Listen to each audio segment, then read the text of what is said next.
तो इस सेशन को मैं शुरू करता हूं एक बहुत इंपॉर्टेंट एक बात जो हमको समझनी होगी इस सेशन को आगे बढ़ाने से पहले।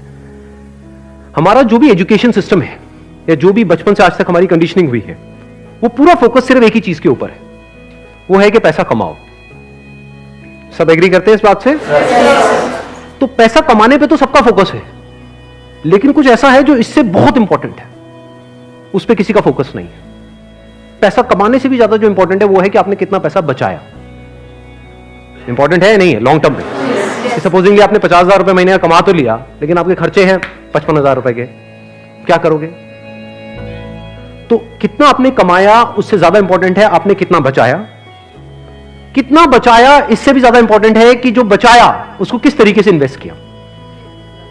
ये कितने लोग समझ पा रहे हैं इस बात को? बट ये हमको कहीं नहीं सिखाया जाता है। स्कूल्स में, कॉलेजेस में, घर पे भी इसकी इतनी बात नहीं होती है कि पैसे को इन्वेस्ट कैसे करना है, स्मार्टली कैसे इन्वेस्ट करना है।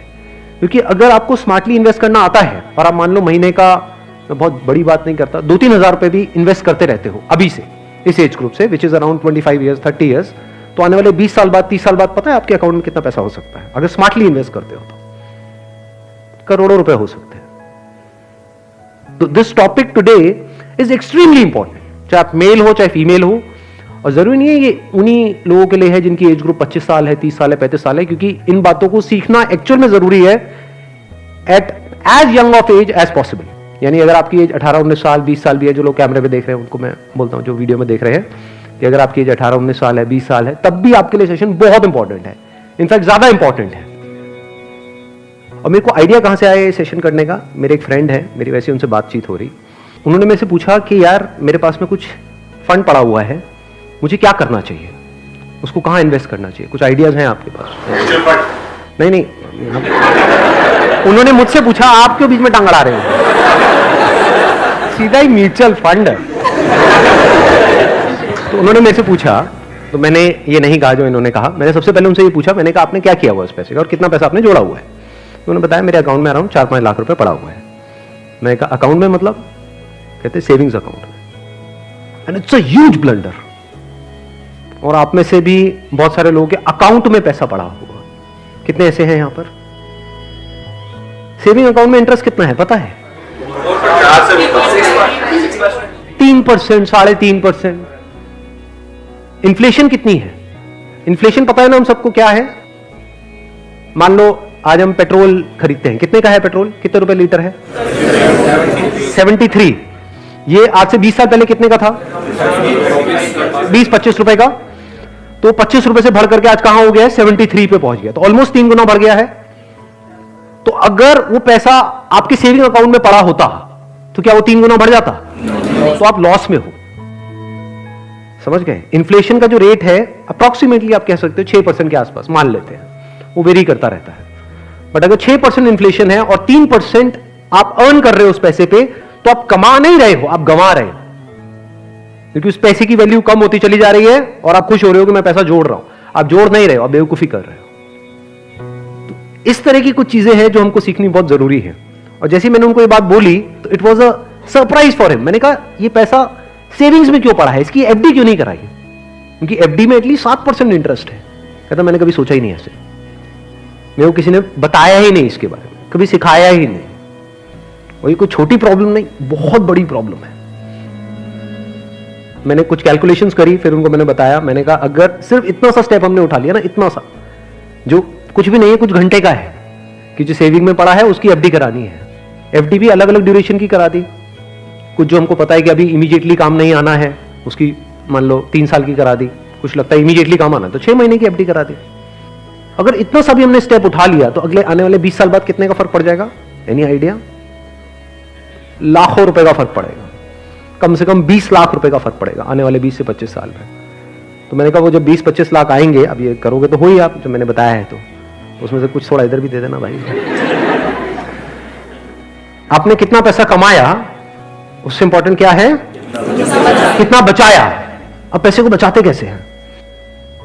पैसे को बचाना मतलब हम क्या समझते हैं? खर्चे कम करो, बस ये तो हमको समझ आता है कि सब्जी वाले से लड़ते रहो, रिक्शे वाला 10 रुपए नहीं भैया 8 रुपए ही दूंगी मैं, तो बचा लो 2 रुपए।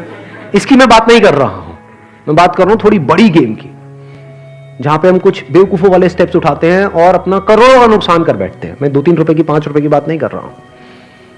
जो आज देखने में हजारों लग रहे हैं वो आने वाले टाइम की करोड़ों है। याद रखना मेरी इस बात को। हजारों लाखों बन जाते हैं कुछ साल बाद और लाखों करोड़ों बन जाते हैं कुछ साल बाद, अगर हमने स्मार्टली इन्वेस्ट किया तो। अब बताता हूं आपको एक बहुत बड़ी गलती जो हम सब कर रहे हैं। आप में से कितनों ने इंश्योरेंस कराई हुई है? कौन सी इंश्योरेंस कराई हुई है? कितनों ने एंडोमेंट वाली कराई हुई है? कितनों को तो, एक मिनट, जिन्होंने इंश्योरेंस कराई हुई है कितनों को पता ही नहीं उन्होंने कौन सी कराई हुई है? करो, हाथ ऊपर करो। अरे वाह, वाह जी वाह। कितने हैं जिन्होंने एंडोमेंट कराई हुई है? एंडोमेंट पता है क्या होती है? कि आपने हर साल का इतना एक एक्स अमाउंट दिया, मानो 20-30 हजार रुपए दिया, और 10 साल बाद, 20 साल बाद आपको इतने लाख रुपए मिल जाएगा। उसको एंडोमेंट बोलते हैं। हाँ, वही कराई है सर।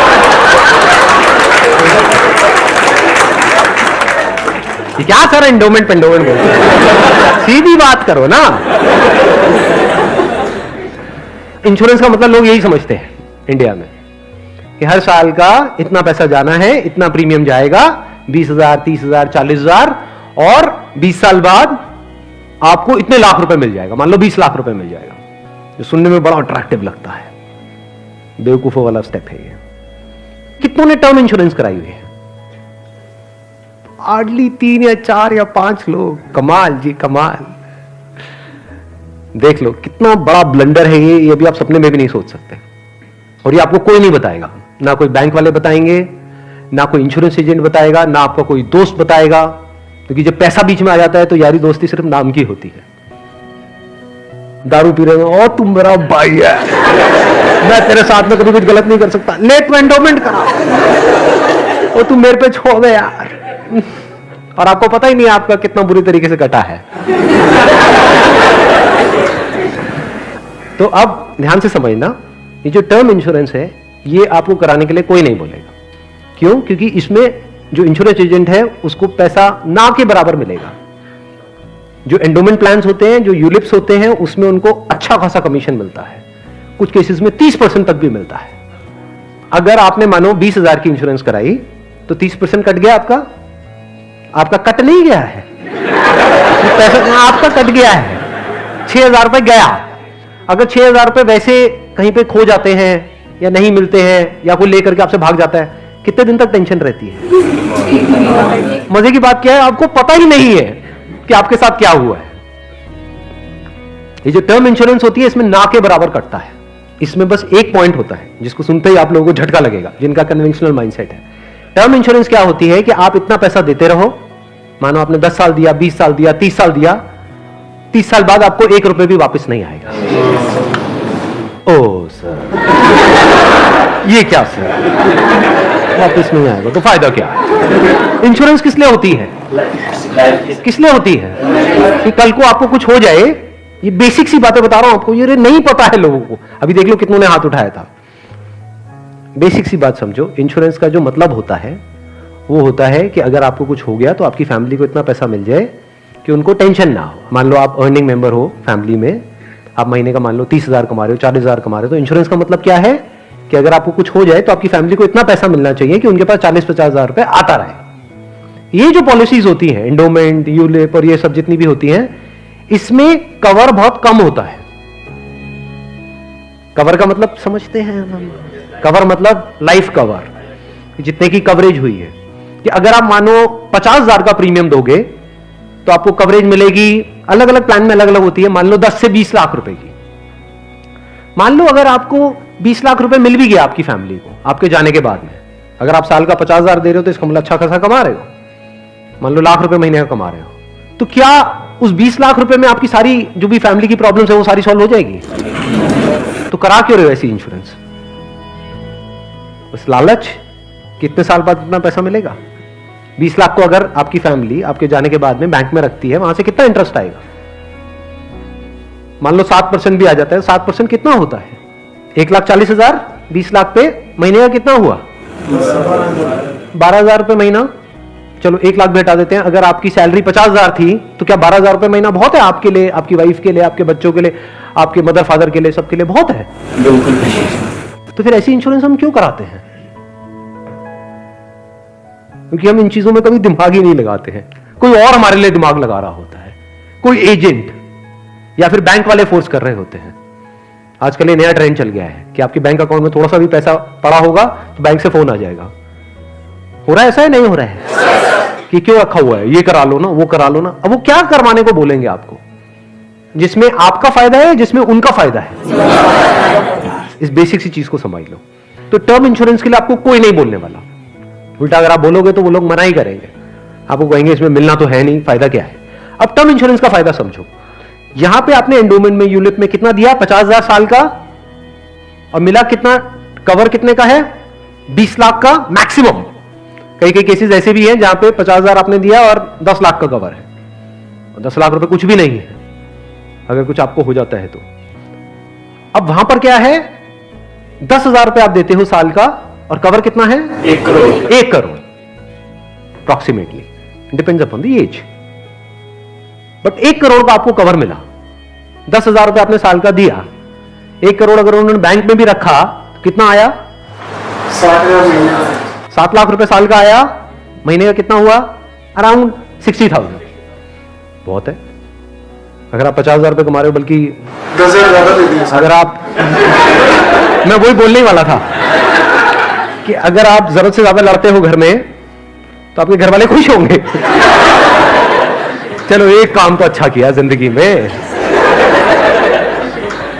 तो अगर आपका बजट 50,000 का है इंश्योरेंस कराने का, तो 10,000 आपने कराई टर्म इंश्योरेंस, बिना ये सोचे कि मेरे को वापस कितना मिलेगा, क्योंकि वापस मिलने के लिए इंश्योरेंस नहीं है।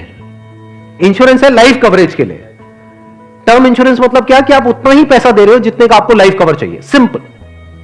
मान लो आप लाख रुपए महीने का कमा रहे हो, तो आपको कितने की पॉलिसी चाहिए, 2 करोड़। 2 करोड़ की।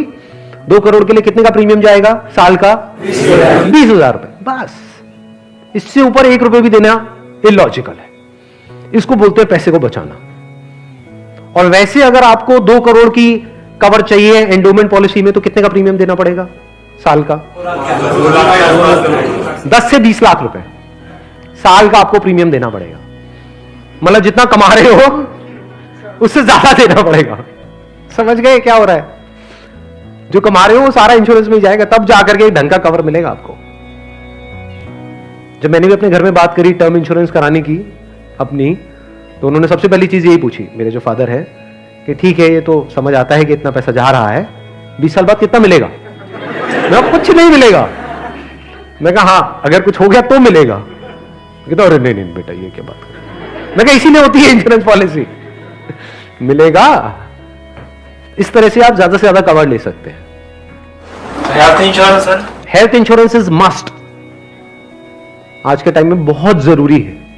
नहीं तो होगा क्या, आपने पैसा बचाया, मान लो बहुत एफर्ट किया, बहुत मेहनत करी, पता नहीं क्या क्या करा, और एक एक्स अमाउंट आपने बचा भी लिया। 10 साल 20 साल काम करके मान लो 10-20 लाख रुपए आपने बचा लिया, किसी तरीके से सेव कर लिया, और अगर कोई बीमारी हो गई तो कितनी देर लगेगी उस पैसे को खत्म होने में? हफ्ता, 10 दिन, 15 दिन। कितने लोग प्रैक्टिकली मेरी इस बात से रिलेट कर पा रहे हैं? सब कर पा रहे हैं। और कितनों ने हेल्थ इंश्योरेंस कराई हुई है? रिलेट सारे कर पा रहे हैं, लेकिन हार्डली आधे लोग ऐसे हैं जिन्होंने एक्चुअल में अपनी हेल्थ इंश्योरेंस कराई हुई है। और हेल्थ इंश्योरेंस भी मुझे लग रहा है ज्यादातर ने तो नाम के लिए करा रखी होगी। कितना कवर है? क्योंकि अगर आप कवर ज्यादा भी लेते हो तो प्रीमियम आपको बहुत ज्यादा नहीं देना पड़ता है, मार्जिनली एक्स्ट्रा होता है। उसमें आपकी पूरी फैमिली कवर हो जाती है, मतलब आप, आपकी वाइफ, आपके बच्चे सारे कवर हो जाते हैं। इसको आप हेल्थ इंश्योरेंस कहो, मेडिकल इंश्योरेंस कहो, मस्ट है ये होनी ही चाहिए। ज्यादातर ऐसे केसेस में क्या होता है, जिन्होंने कोई हेल्थ इंश्योरेंस अपनी नहीं कराई होती है, क्योंकि अब छोड़ तो सकते नहीं उस पर्सन को जो हमारे साथ में है, या खुद अगर कुछ हो गया तो अब अपने आप को ये तो नहीं कह सकते कि हाँ मरते तो ऐसे में क्या होता है, एक तो सेविंग्स आपकी खत्म होती है बड़ी तेजी से, दूसरा क्या खत्म होता है, और क्या होता है, लोन लेना पड़ेगा, उधार लेना पड़ेगा। उस उधार को चुकाने का मतलब क्या है कि आप कभी जिंदगी में दोबारा सेव कर ही नहीं सकते। समझ रहे हो प्रॉब्लम कितनी बड़ी है और कितनी कॉम्प्लिकेटेड है ये, कि मतलब जिंदगी में कभी आप पैसा जोड़ ही नहीं पाओगे, क्योंकि जो कमाओगे अब वो सारा उधार चुकाने में लगता रहेगा। या तो आप लोन लोगे बैंक से, या अपने किसी दोस्तों से, यहां से वहां से, जिससे भी लोगे, और नहीं दोगे उनको वापस तो दोस्ती खराब करोगे। और एक और जब बात यहां तक आई है तो एक और चीज, एक और गलती हम करते हैं, we want to make quick money. उससे हमेशा बच करके रहो। जहां भी क्विक मनी की बात हो रही हो कि भैया इतना पैसा लगा दो, इतने टाइम में इतना पैसा मिल जाएगा, ये हो जाएगा वो हो जाएगा, वहां से भाग जाओ, उल्टे हो जाओ और भाग जाओ वहां से, रुकना मत गलती से भी। ऐसी बहुत सारी स्कीम्स चल रही हैं मार्केट में, अनलिमिटेड, और करोड़ों लोगों ने अपने पैसे गंवाए हैं इन चक्करों में। अब आते हैं एक दूसरे एस्पेक्ट पे कि चलो हमने स्मार्टली पैसे को जोड़ा। कब जोड़ा? जब फालतू की जगह पे हमने पैसे को ब्लॉक नहीं किया। जैसे अगर आपने कोई एंडोमेंट प्लान ले लिया इंश्योरेंस का, जहां पे आपका साल का 50,000 रुपए जा रहा है, तो 50,000 रुपए तो आपका ब्लॉक हो गया अगले 20 साल के लिए। समझ गए ना? तो हमने वहां पे स्मार्टली प्ले किया, टर्म इंश्योरेंस कराई, वहां से पैसा बचाया। तो अभी जो पैसा बचा, इसका हम क्या करें? क्या सेविंग अकाउंट्स में पड़ा रहने दें? No use. वो आपका पैसा बढ़ नहीं रहा है, एक्चुअल में कम हो रहा है। वहां पे जो आपके पैसे पड़े हुए हैं वो 10 साल बाद और कम हो जाएगी उसकी वैल्यू।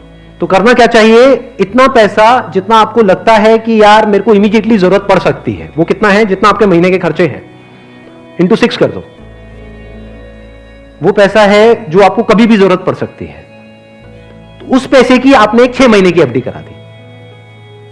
और एक बहुत अच्छा ऑप्शन अवेलेबल है हमारे पास में, वो है म्यूचुअल फंड्स। म्यूचुअल फंड्स पता है सबको क्या है? कितनों ने ऑलरेडी इन्वेस्ट किया हुआ है म्यूचुअल फंड्स में? बहुत कम लोगों ने। क्यों नहीं किया हमने इन्वेस्ट? पता ही नहीं। नंबर 1 करेक्ट इंफॉर्मेशन नहीं है। नंबर 2 हम डरते हैं, हमें लगता है म्यूचुअल फंड भी कोई स्कीम है कि पैसा इकट्ठा किया और कल को अगर भाग गए या बंद हो गया तो पता नहीं क्या होगा। ये पैसा आपका 100% सेफ है, because it is regulated by SEBI. तो यहां पे डरने की जरूरत नहीं है कि मेरा पैसा चला जाएगा, बस हमको यहां पे स्मार्टली प्ले करना पड़ेगा। So what we need to do is, एक तो आपने अपने 6 महीने का जो अपना कॉर्पस है उसको अलग कर दिया, यानी जो पैसा आपको चाहिएगा उसकी आपने एफडी करा दी, इंश्योरेंस वगैरह को प्लान कर लिया अच्छे से। फिर जो पैसा आपका बचा उसमें आप इन्वेस्ट कर सकते हो through SIP, systematic investment plan. It is an excellent option. Never try to get into stocks directly अगर आपको बहुत ही डीप नॉलेज नहीं है शेयर मार्केट की तो। हाँ, you are qualified in that और आपका काम ही वही है, तब तो ठीक है। बट किसी की सलाह सुनी कि यार, या कोई कहानियां सुनी कि ये शेयर पहले इतने का था अब इतने का हो गया, सुनी होंगी ऐसी कहानियां। Never invest in stocks directly, क्योंकि कुछ नहीं पता कि वो कंपनी का क्या होने वाला है। हो सकता है आपका 100 रुपए आपने पूरा जो भी आपने जोड़ा या 1 लाख रुपए आपने जोड़ा और किसी के एडवाइस पे आपने उठा करके लगा दिया, वो 1 लाख रुपए 10,000 भी रह सकता है कुछ टाइम के अंदर, पता भी नहीं लगेगा। कहते हैं ना, never put all your eggs in the same basket, in one basket. तो अब करें क्या? क्योंकि ये प्रॉब्लम क्या है, इन्फ्लेशन अगर है 6% का और एफडी में आपको मिल रहा है 7%, तो अल्टीमेटली आप कितना कमा रहे हो? 1%। 1% से क्या होगा? करोड़पति बन जाओगे? इम्पॉसिबल। तो आप क्या कर सकते हो, अपना आधा पैसा सेफ जगह पर रखो। सेफ जगह क्या है? एफडी हो गया। एफडी में भी एक और चीज है जो बहुत लोगों को नहीं पता है। वो क्या है कि ऐसे, एक तो है बैंक में आप एफडी कराते हो, एक है कुछ कंपनीज है जो क्रिसिल से या इकरा से, ऐसे ये कुछ ऑर्गेनाइजेशंस हैं, वहां से AAA रेटेड है। AAA रेटेड का मतलब होता है highly secure, as secure as a bank. वहां पर अगर आप एफडी कराते हो तो आपको 9% तक का इंटरेस्ट मिल जाता है। ये जो सुनने में लगता है ना 7% और 9%, ये अभी छोटा लगता है, लेकिन आने वाले 20 साल बाद इसकी कितनी बड़ी अमाउंट होती है अगर आप कंपाउंडिंग को बीच में ले आओ, that you can't even think in the wildest of your dreams. Compounding कितने लोगों को पता है? बहुत कम को। देखो, कंपाउंडिंग मतलब होता है जो हमको इंटरेस्ट मिलता है हमारे पैसे पे, जहां भी हम इन्वेस्ट करते हैं, उस इंटरेस्ट पे भी तो इंटरेस्ट मिलता है ना। मान लो आपने 100 रुपए इन्वेस्ट किया, 1 साल बाद 20% की रिटर्न आई, तो अगले साल 120 पे 20% मिलेगा। कितना हो गया? 144। उसके अगले साल 144 पे 20% मिलेगा, 100 पे नहीं मिलेगा। और जब इसको आप इस तरीके से देखते चले जाओगे तो ये फिगर देखने में छोटी लगेगी, शुरू छोटे से होएगी, शुरू होएगी 2-3 हजार 5,000 से, ये करोड़ों में पहुंचने में देर नहीं लगेगी। मतलब हर महीने का मैं कंजर्वेटिव भी पकड़ता हूं, अगर 2-3 हजार रुपए भी हम सेव करते हैं, उसको स्मार्टली इन्वेस्ट करते हैं, इतना सा सीख जाते हैं, तो बहुत बड़ा डिफरेंस आ जाएगा हमारी लाइफ में आने वाले कुछ साल बाद। Huge difference. तो आपको दिमाग ये लगाना है कि लॉन्ग टर्म में बेस्ट पॉसिबल ऑप्शंस क्या क्या अवेलेबल है। जैसे आप में से कितने हैं जो मैरिड हैं और जिनकी कोई डॉटर है? तो एक गवर्नमेंट की तरफ से एक स्कीम है सुकन्या योजना करके, सुना है इसके बारे में? That is an excellent investment option, government की तरफ से सब्सिडाइज्ड है वो। तो वहां पे आप एक्सपेक्ट कर सकते हो 9% की रिटर्न जो गवर्नमेंट की तरफ से मिल रही है आपको, और हर साल का आपके ऊपर है आपको कितना इन्वेस्ट करना है। हाईएस्ट लिमिट 1.5 लाख की है, बट आपके ऊपर है, किसी साल में आपने 10,000 कर दिया, कभी 20,000 कर दिया, ऐसे आप करते रहे over a period of next 15-20 years, उसके बाद में एक बहुत बड़ा कॉर्पस उसको मिलेगा अपने एजुकेशन के लिए या किसी भी चीज के लिए, फ्यूचर के लिए। इसको बोलते हैं स्मार्ट इन्वेस्टमेंट। पैसे से पैसा कैसे कमाना है, ये एक बहुत बड़ी आर्ट है, क्योंकि ये जिसको आती है और अगर उसकी कमाई कम भी है तब भी वो आने वाले 20-30 साल बाद बिल्कुल ऐसा है जैसे कछुआ और खरगोश की कहानी, इमीडिएटली नहीं। मान लो कोई बंदा है 50,000 रुपए कमा रहा है लेकिन वो स्मार्टली इन्वेस्ट कर रहा है, दूसरी तरफ से कोई बंदा है जो 1 लाख रुपए महीने का कमा रहा है लेकिन ना तो ढंग से पैसा बचा रहा है ना समझदारी से इन्वेस्ट कर रहा है, तो आने वाले 20-30 साल बाद ये जो 50,000 वाला है ये उससे बहुत आगे होगा, ये करोड़ों में होगा, और उस बंदे के हाथ में कुछ भी नहीं होगा, वो हो सकता है डेट में होगा, मतलब उसके ऊपर कर्जा होगा, और ये बंदा ऐसा होगा जो कर्जा देने लायक पोजीशन में होगा, ऐसा भी हो सकता है। ये अगर हम बेसिक से फंडों को समझते चले जाएं तो अब ध्यान से समझना, अब यहां पर हम कहां तक पहुंच गए थे। SIP is an excellent option. SIP का मतलब होता है कि आपने अपना एक अमाउंट फिक्स कर लिया, हर महीने का इतना अमाउंट तो एसआईपी में देना ही देना है म्यूचुअल फंड में। अब म्यूचुअल फंड कैसे चूज करें, हजारों म्यूचुअल फंड है। लार्ज कैप इक्विटी फंड को पकड़ो, वो भी कुछ वेबसाइट्स है जैसे मनी कंट्रोल है, वैल्यू रिसर्च है, वहां पर जाकर के देखो उन फंड्स की रेटिंग कम से कम 4 से 5 स्टार होनी चाहिए। कोई ऐसा फंड है उसकी 1 या 2 स्टार की रेटिंग है, मत करो उसमें, बल्कि ऐसा फंड होना चाहिए जो हर वेबसाइट पे 4 या 5 स्टार की रेटिंग हो। अब आपने क्या किया कि हर महीने का अपना एक अमाउंट फिक्स कर लिया, दैट कुड बी एनीथिंग, 1,000 रुपए, 2,000 रुपए, 3,000 रुपए, 4,000, 5,000, what ever that amount is. SIP के थ्रू ऑटोमेटिकली इतना अमाउंट आपके अकाउंट से डेबिट होता चला जाएगा over a period of next 10 years, 20 years, 30 years. अब ये स्मार्ट इन्वेस्टमेंट क्यों है? एक तरफ से मैं इंश्योरेंस के लिए मना कर रहा था, इसके लिए स्मार्ट क्यों है? क्योंकि यहां पे आपका पैसा नहीं कट रहा है, जो पैसा आप लगा रहे हो पूरा का पूरा इन्वेस्ट हो रहा है। इसमें भी 2 ऑप्शन है, एक आप ब्रोकर के थ्रू जा सकते हो, एक है डायरेक्ट जा सकते हो, तो वहां पे आपका 1% और बच जाएगा। मान लो टोटल 1.5% कटना था हर साल का, तो अब कितना कटेगा? सिर्फ आधा %। अभी 1% सुनने में छोटा लगता है, but over a period of 20-30 years ये लाखों रुपए का होता है। मतलब डिसीजन लेने में कुछ मिनट्स लगते हैं इन बातों को समझने में, लेकिन आने वाले टाइम में यही फर्क होगा कि आपके अकाउंट में लाखों है, करोड़ों है, क्या है। अच्छा, म्यूचुअल फंड क्यों और स्टॉक्स क्यों नहीं? क्योंकि स्टॉक्स में आप 1 या 2 या 4 में इन्वेस्ट कर रहे हो, म्यूचुअल फंड जो है वो डिवाइड कर देते हैं। वो मान लो 50 में उन्होंने इन्वेस्ट कर दिया, तो अब अगर उसमें से एक कंपनी बंद भी हो गई तब भी प्रोपोर्शनेटली जो आपने इन्वेस्टमेंट करी है उसमें उसका परसेंटेज क्या था? मान लो 2%, तो आपको 100 रुपए 98 रह गया, बस इतना ही हुआ। अब मार्केट में सबसे बड़ा डर लोगों को यह होता है जो म्यूचुअल फंड में नहीं इन्वेस्ट करते हैं कि कल को नीचे आ गया तो क्या होगा, क्योंकि नीचे आने की कोई लिमिट नहीं है। एफडी में यह है कि नीचे नहीं आएगा, इंटरेस्ट कम हो सकता है, नीचे नहीं आएगा। तो म्यूचुअल फंड में लोग नीचे आने के नाम से डरते हैं, ऊपर जाने में कोई डर नहीं है। अगर गारंटी मिल जाए कि भैया साल का इतना % तो आना ही आना है और आता ही रहेगा जिंदगी भर, तो कोई डर ही नहीं है, फिर तो सारे लगा देंगे। बट कोई गारंटी नहीं है ना, और नीचे भी जा सकता है। तो अगर कुछ ऐसा हो जाए कि अगर म्यूचुअल फंड नीचे भी जाए तब भी आपका फायदा हो जाए, तो प्रॉब्लम सॉल्व हो गई ना। ये मेरी अपनी स्ट्रैटेजी है, ये कोई किसी बुक में नहीं है या कोई थ्योरी नहीं है, ये मेरी अपनी स्ट्रैटेजी है, वो मैं आप लोगों के साथ में शेयर कर रहा हूं।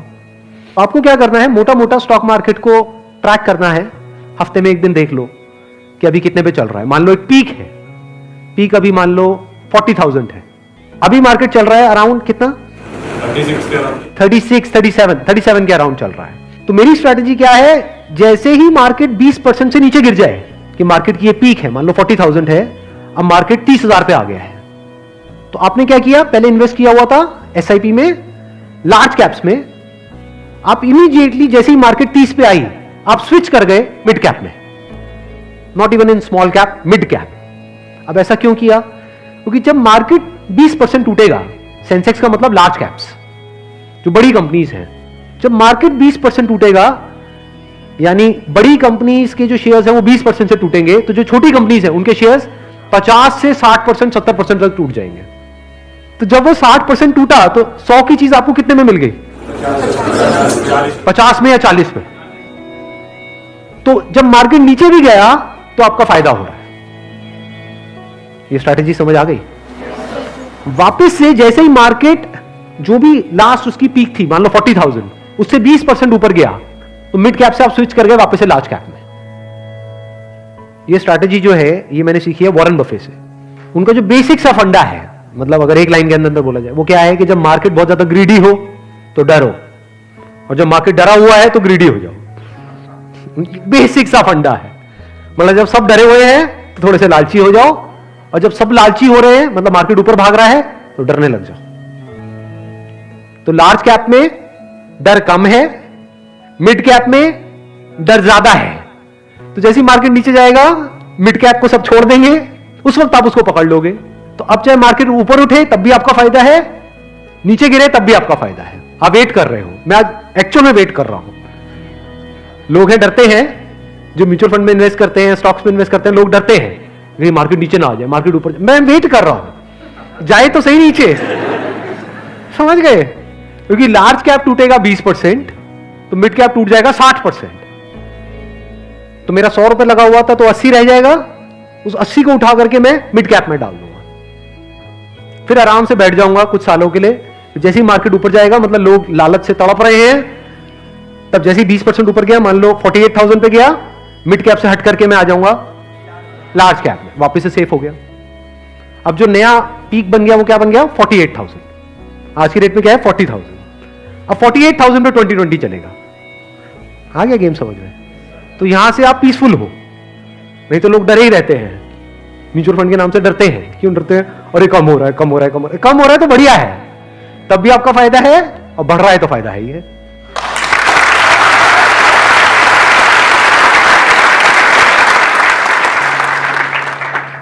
समझ गए? ये बेसिक सा फंडा है, हमेशा याद रखना।